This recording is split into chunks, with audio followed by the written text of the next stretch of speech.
سودہ نظام کو عصری تقاضوں سے ہم آہنگ کیے بغیر خوشحالی ممکن نہیں۔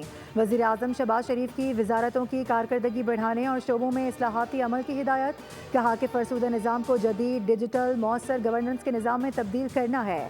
نظام کی تبدیلی کے لیے عالمی ماہرین کی معاونت ضروری ہے۔ پاکستان کی نوجوان افراد قوت سب سے قیمتی اثاثہ ہے۔ باصلاحیت پاکستانی دنیا میں ملک کا نام روشن کر رہے ہیں۔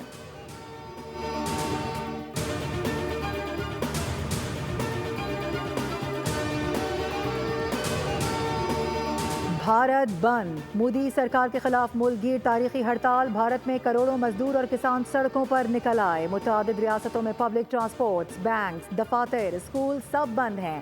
ریلوے اسٹیشن ویران اور بازار سنسان پڑے ہیں۔ مظاہرین کہتے ہیں کہ ہمیں مودی نے دھوکہ دیا ہے۔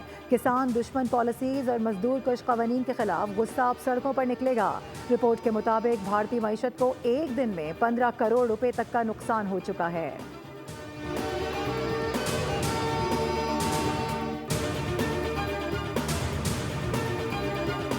بغدادی میں عمارت گرنے کے واقعے کی ابتدائی رپورٹ پولیس نے عدالت میں جمع کرا دی۔ پولیس نے سندھ بلڈنگ کنٹرول اتھارٹی کے 6 ڈائریکٹرز اور مالک سمیت 14 ملزمان کو قصوروار قرار دے دیا۔ رپورٹ کے مطابق 1986 میں مالک نے 2 حصوں پر مشتمل گراؤنڈ پلس 5 کی عمارت تعمیر کی تھی۔ کافی عرصے سے دونوں حصے خستہ حال اور ناقابل رہائش تھے۔ حادثے میں مرد، خواتین اور بچوں سمیت 27 افراد جاں بحق اور 4 افراد زخمی ہوئے تھے۔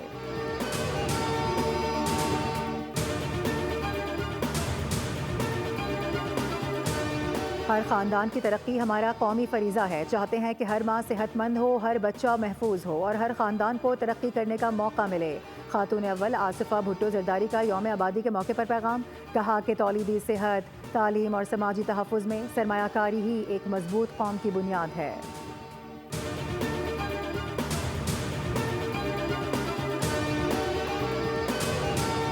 اور کراچی کے عوام کے لیے بڑی خوشخبری، صوبائی وزیر ایکسائز اور ٹیکسیشن مکیش چاولہ نے نمبر پلیٹ کی فیس 1800 سے کم کر کے 1100 روپے کر دی۔ کہا کہ عوام کو اگر مشکلات ہیں تو درخواست جمع کرائیں، ہم نمبر پلیٹ کی فیس معاف کر دیں گے۔